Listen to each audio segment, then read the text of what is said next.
Bonjour. On va discuter aujourd'hui de la procédure du divorce au fond, procédure de divorce contentieuse, qui se passe en deuxième étape, après que l'ordonnance de conciliation a été rendue par le juge aux affaires familiales. Ce qu'il faut comprendre, c'est que l'ordonnance de non-conciliation, c'est une décision qui va énumérer les mesures provisoires. Ça, c'est la première chose. C'est une première étape qui est déjà faite, qui a été signifiée à deux époux. Et nonobstant de la procédure appel, s'il y a une procédure d'appel, l'un ou l'autre des époux, ou de manière simultanée, peuvent assigner l'autre conjoint en divorce. L'assignation en divorce est un acte d'avocat. L'assignation en divorce est un acte qui va être rédigé par l'avocat et qui va être adressé à l'huissier de justice. L'huissier de justice va signifier, va ramener en quelque sorte cette assignation au domicile de son conjoint, du conjoint de l'époux qui en demande. Et à partir de là, après cette délivrance de l'acte, cet acte, l'assignation délivrée au conjoint, va retourner chez l'avocat du demandeur. L'avocat va la placer au tribunal, placement, et le dossier partira par la suite par le système RPVA. RPVA, c'est le système électronique, donc des discussions entre les avocats et des juridictions. Ça veut dire que les époux physiquement ne seront pas obligés de se présenter à chaque audience des mises en état. Je répète, comment ça se passe? L'avocat du demandeur rédige l'assignation. C'est un acte juridique écrit qui énonce donc les moyens des faits et des droits et dans lequel on peut également préparer un partage du régime matrimonial. On peut discuter du divorce, en fait, des causes du divorce et de beaucoup d'autres choses. En fait, des changements des mesures provisoires également, des demandes concernant le patrimoine, concernant les pensions alimentaires, concernant la prestation compensatoire, etc. Donc cet acte sera rédigé par l'avocat et adressé à l'huissier. L'huissier va délivrer cet acte à la partie adverse. Il va retourner l'original de l'acte à l'avocat, celui qui a demandé cette délivrance. Et à partir de là, l'avocat va placer l'acte en juridiction. Placement de l'acte se passe souvent par lettre recommandée ou par voie électronique avec un timbre BRA.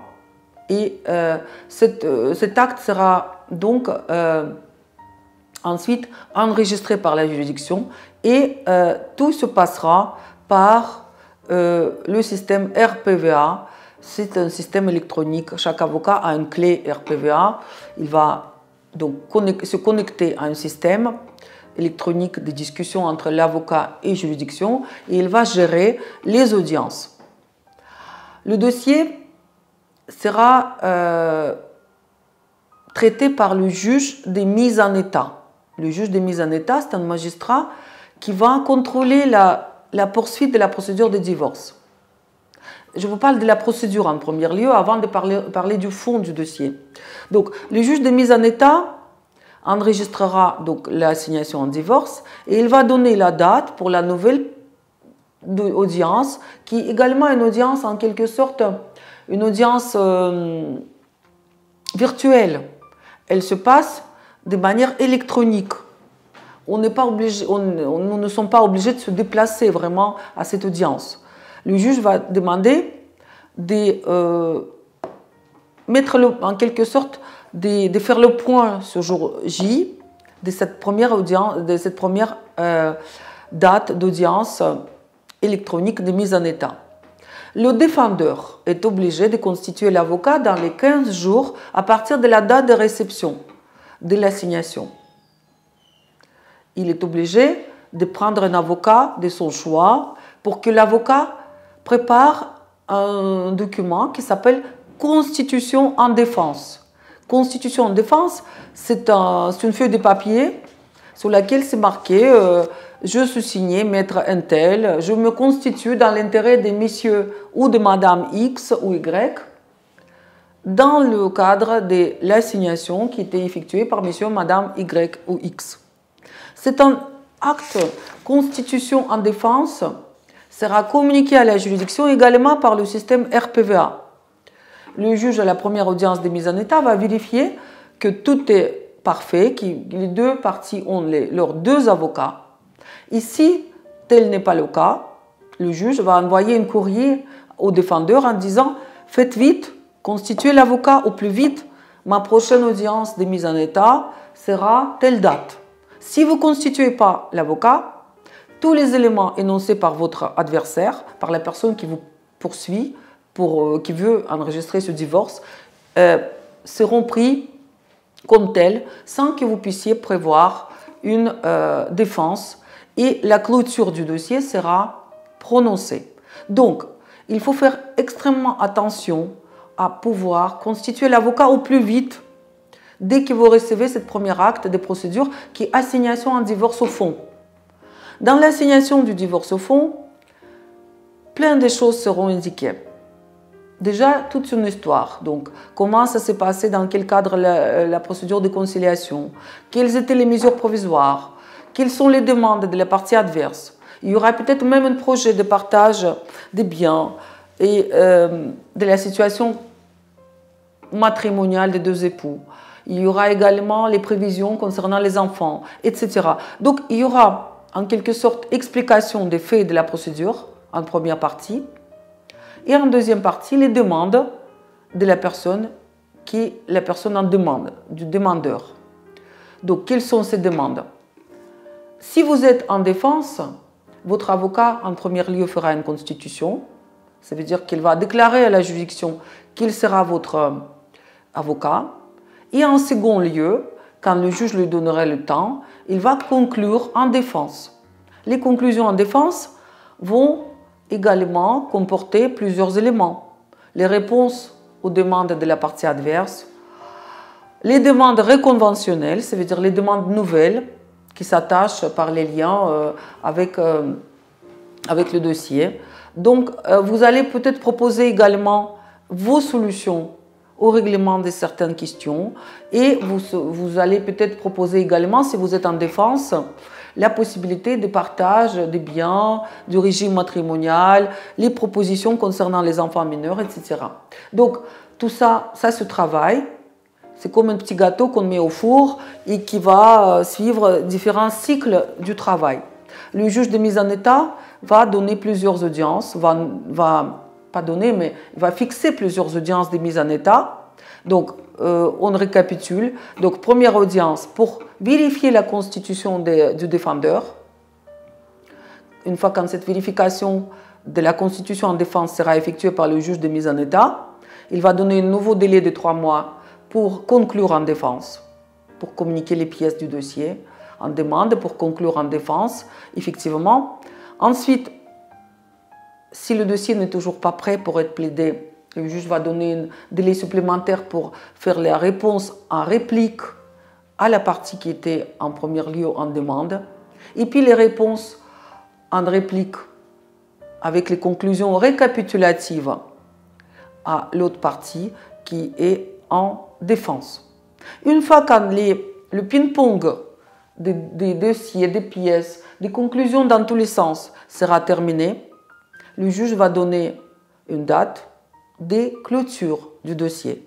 Clôture, ça veut dire qu'on clôture le dossier et aucun argument, aucune pièce du dossier ne pourra plus être envoyée à la partie adverse et à la juridiction à partir de cette date. Le juge va, à la dernière audience, clôturer le dossier et donner la date ultime, la date des plaidoiries, et la date des dépôts du dossier également, dossier de plaidoirie devant cette juridiction, accompagné de l'ensemble des pièces et des arguments, des conclusions qui étaient préalablement notifiées et signifiées à la partie adverse. Donc, à partir de cette date de plaidoirie, le dossier sera plaidé ou bien si la plaidoirie n'aura pas lieu, les 2 dossiers de plaidoirie seront déposés à la juridiction et le juge va statuer concernant les demandes de chaque partie. Il va rendre le jugement des divorces qui pourra être frappé d'appel dans le délai d'1 mois à partir de la signification de la décision. Donc, il faut comprendre que la procédure de divorce peut durer plusieurs mois, voire plusieurs années. On a la possibilité, une énorme possibilité de se rattraper durant cette procédure avec la communication des pièces complémentaires, avec les incidents des procédures. Par exemple, les incidents, ça veut dire que quelque chose qui se produit et il est possible de régler tout de suite par les conclusions d'incidents qui seront également communiquées à la partie adverse et le juge des mises en état peut fixer les plaidoiries sur l'incident, par exemple. Donc tout ça, c'est la procédure qui est connue par vos avocats. Il n'y a aucune inquiétude. Vous n'avez pas à comprendre. Ce qu'il faut comprendre, c'est juste le fait que ça peut être long, qu'il faut communiquer les pièces de manière préalable à la partie adverse, qu'il faut bien réfléchir et prendre les rendez-vous en temps et en heure avec votre avocat, que le dossier ne soit pas clôturé avant que vous avez pu réagir sur tel ou tel argument de la partie adverse. Donc, il faut prévoir un travail minutieux, un travail régulier, un travail, comment on peut dire, bien fait sur les arguments, sur la communication des pièces, sur le timing. Tout ça, ça doit être fait en temps et en heure pour ne pas être débordé. Mais sachez bien que les conclusions récapitulatives vont récapituler l'ensemble de vos demandes et de vos prétentions et l'ensemble des arguments qui réfutent la version de la partie adverse. Donc, il faudra prévoir un travail. Ce travail doit être fait entre vous et votre conseil de manière régulière, de manière bien réfléchie.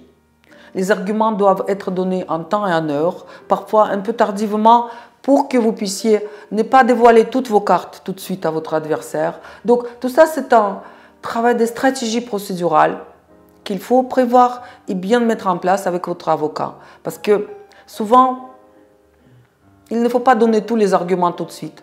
Il faut peut-être les laisser pour la fin.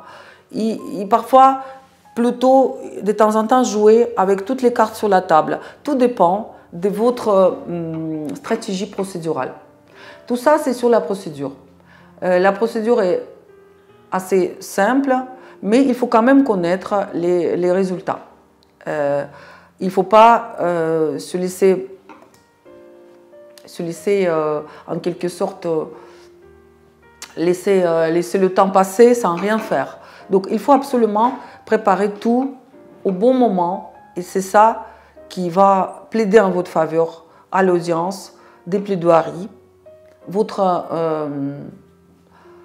rigueur sera récompensée.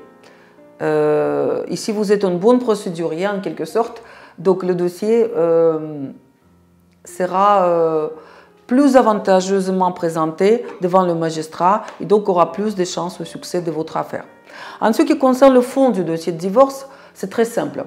Il y a plusieurs procédures de divorce possibles.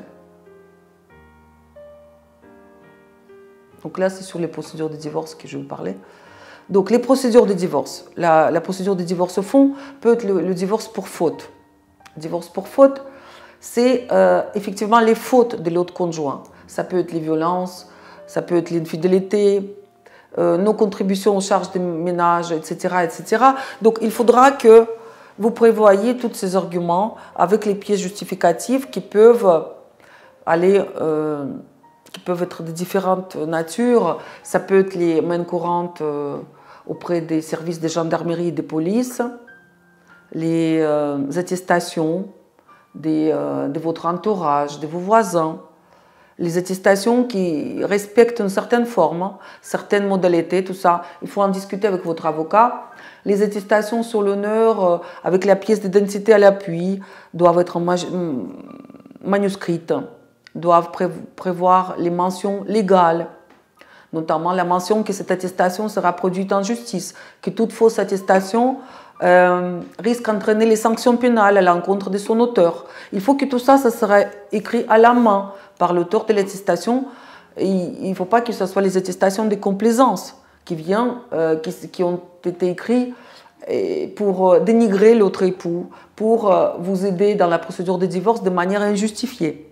Il faut que ce soit les attestations objectives effectuées par les personnes qui étaient témoins directs des faits et qui n'ont pas entendu de ces faits de votre part, tout simplement par téléphone ou dans le cadre d'une conversation privée. Donc, il faut prévoir que les attestations soient communiquées également à la partie adverse.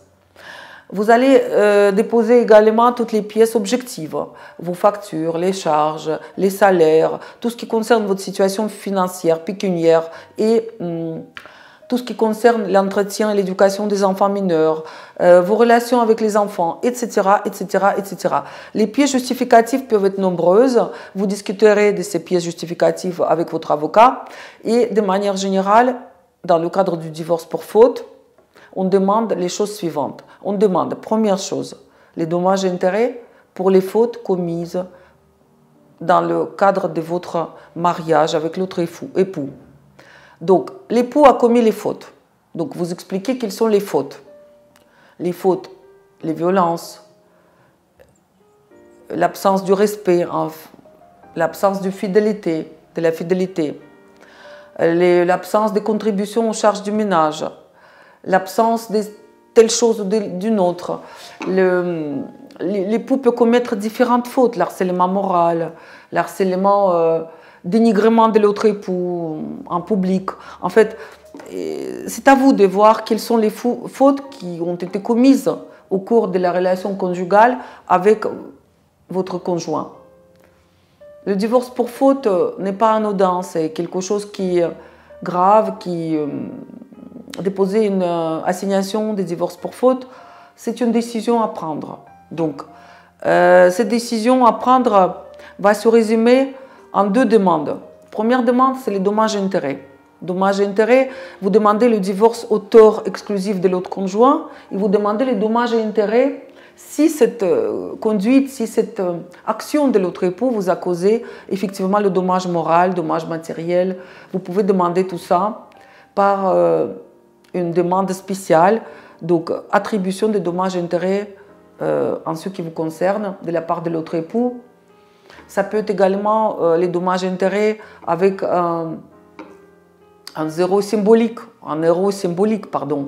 mais vous demandez un divorce pour les fautes au tort exclusif de l'autre époux.